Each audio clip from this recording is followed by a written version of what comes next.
In 1969, Robin Knox-Johnston became the first man to sail single-handed, non-stop around the world.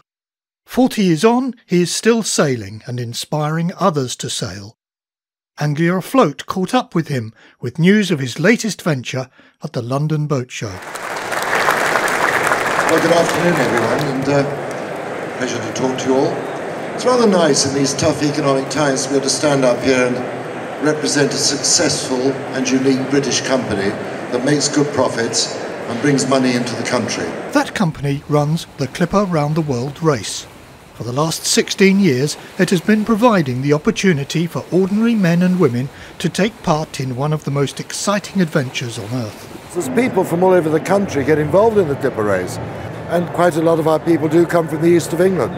There's sailors and non-sailors who've got the idea, want to do something special with their lives, come to us and say, well, I haven't sailed, can I do the racing? Yep, you can do it, we'll train you. And we train them up. And of course, they're a little bit apprehensive when they first start, so we take them out gently to start with and then build up their confidence.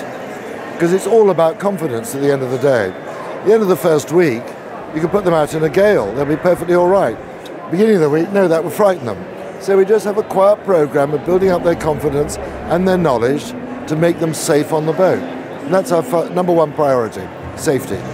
So confident is Sir Robin in the continuing success of the Clipper races that at the London Boat Show he had an important announcement to make about the future. Well, our boats, they're perfectly capable of doing more, but we feel that styles have changed and developments in yachting mean that we need to renew the fleet.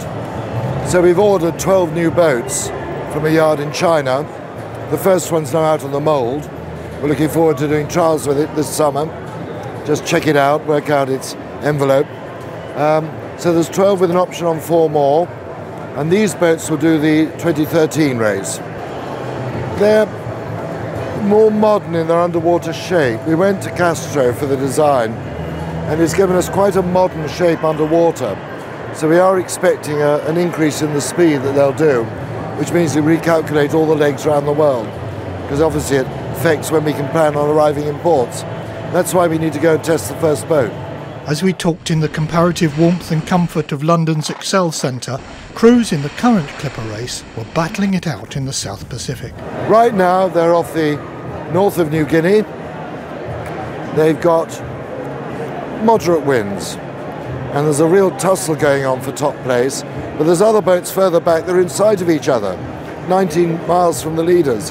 They're in sight of each other, so you can imagine the excitement there, the focus. They're having a ball out there. Also making an important announcement about a new boat was the Company 85 Global Challenge team. Crew member and Norwich travel writer Clive Tully explains. She's called Accomplished More. She's 90 feet long, very, very narrow for her length. It's actually inspired by a boat that was built over 100 years ago called the Turbinia. And she's made entirely from aluminium. She has 2 diesel engines, each driving jet drives. It's going to be a very impressive boat when she's in the water. Maximum speed at just under 50 knots. But we won't actually be aiming to drive at 50 knots all the time. The idea is to maintain a good average, which we think will be around 27 knots. And if we can average 27 knots, we do have it in our scope to set a really good record. And the record that they have their eyes on is the fastest ever circumnavigation of the globe, which means they will have to complete the 24,000-mile passage in under 50 days. We're starting and finishing in Gibraltar, so, you know, British from start to finish. And we'll be going straight across the Atlantic to Panama, but we may take a small stop in Puerto Rico before there. It sort of depends on how the conditions are, really. But then from Panama we go across the Pacific to Hawaii, to Honolulu, and from Honolulu we'll then move on to Guam, which is another American island. From Guam we'll then go into Singapore, which will be our main service stop.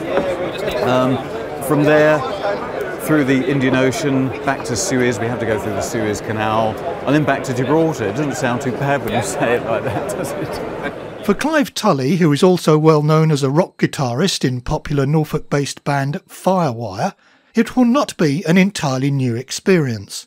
He accompanied team leader Alan Priddy on his previous attempt at circumnavigation 10 years ago. I took part in the world record attempts going around the world in the spirit of Cardiff in 2002. I mean, it was a fascinating trip. It made a brilliant book, but we had all sorts of things go wrong. We had encounters with pirates on several occasions. We had some really horribly bad weather. We all got injured in various ways. Alan actually broke his collarbone. I still have back trouble actually. So yeah, I mean, it was a very, very eventful trip. So we always intended to come back to this with another boat, and here we are. The boat is about to be finished, and we're hoping to set off in November. The boat so far has cost about £1.6 million, but I mean, I'm sure the final tally will be quite a bit more. But I mean, it's not just the building of the boat, it's running the whole project this year, and then keeping it going over the next 5 years. I mean, that's what we've got, a 5-year plan, and that is how our tie-up with our new title sponsor, Company 85, is basically guaranteed us that, because once we've done around the world this year, we're intending to break a few more records in the next few years, and one of them will be breaking our own transatlantic powerboat record. We wish Alan Priddy, Clive Tully and crewmates every success in their endeavour. And don't forget, if you want to take part in the 2013 Round the World Clipper Race, there is still time to sign up. As usual, Anglia Afloat will be keeping you up to date with news of these and other events as they happen. And why not subscribe to the magazine now with our special offer?